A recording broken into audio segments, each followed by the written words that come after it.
I first went to Naitumba. I was 11 on retreat, and my parents were living there at the time. And I completely fell in love with the place. Primarily, I fell in love with being around Adidam and seeing him and being able to serve him and relate to him so directly. But also just the entire circumstance that he created there of an ashram with all of the devotees.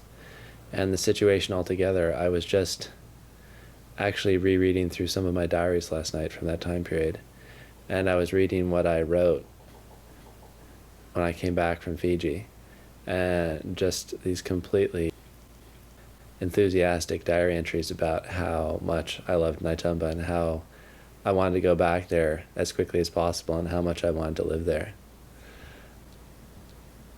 I did end up going back when I was 16, again on retreat with a lot of other young people.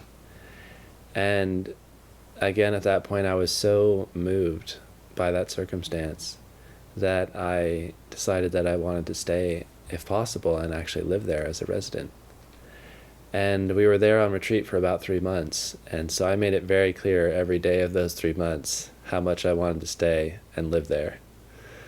And Adidam definitely let me sweat it out there till the very end. I didn't hear word back actually until maybe about 45 minutes before the boat left, and all of my friends were getting ready to get on. And I was walking down to the boat, and someone came down and found me and told me that I had been given permission to stay as a resident on the island.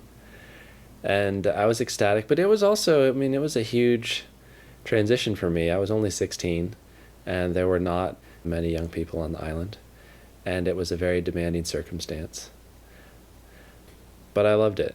There was always something happening. There was so much going on all the time. Between Adidam sitting with students, and all of the various service functions that were going on, and just all the events, it literally was never a dull moment, night and day. There was always something going on. It was like that again after going to art school when I was living there in the mid-90s. It had that same kind of quality of just constant work. And Adidam was working in a particular way with students at that time, and not only relating to them very directly, which he still did to some degree later in his life, but in a certain kind of way of relating to people where he related to them on their terms. And I remember at one point when I was 17, I think, speaking with Adidam just one-on-one, and I was in the middle of some kind of teenage problems that I was having at the time, and someone had encouraged me to go speak with Adidam about that and ask for his guidance and instruction. And thinking back on it now,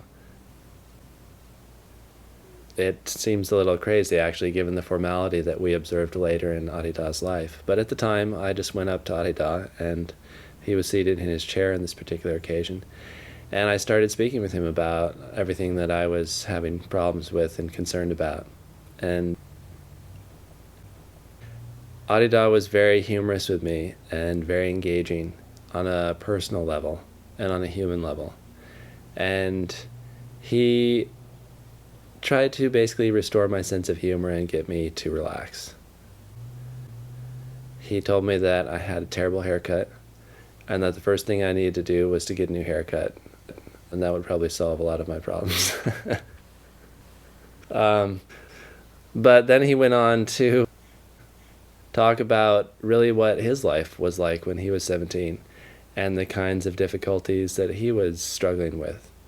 And he said that everyone's a mess when they're 17 and suffering some kind of problems as a teenager, and not to worry about it.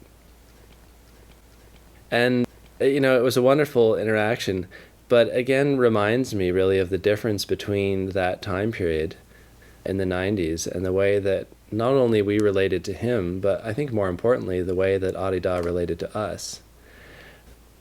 Because even though for the next almost 15 years I continued to relate to Adidam on a very personal level, the quality of that changed dramatically over the course of his work and his own spiritual process.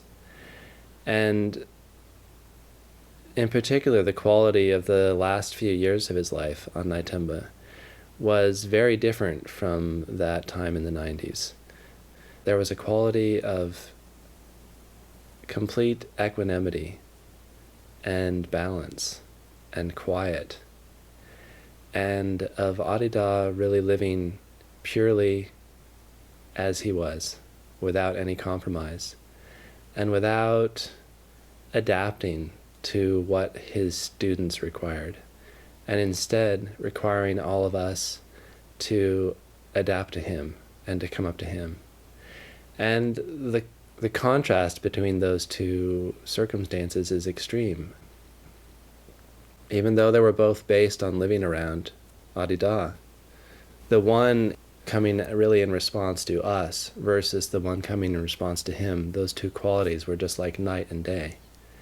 And there was something profoundly relieving and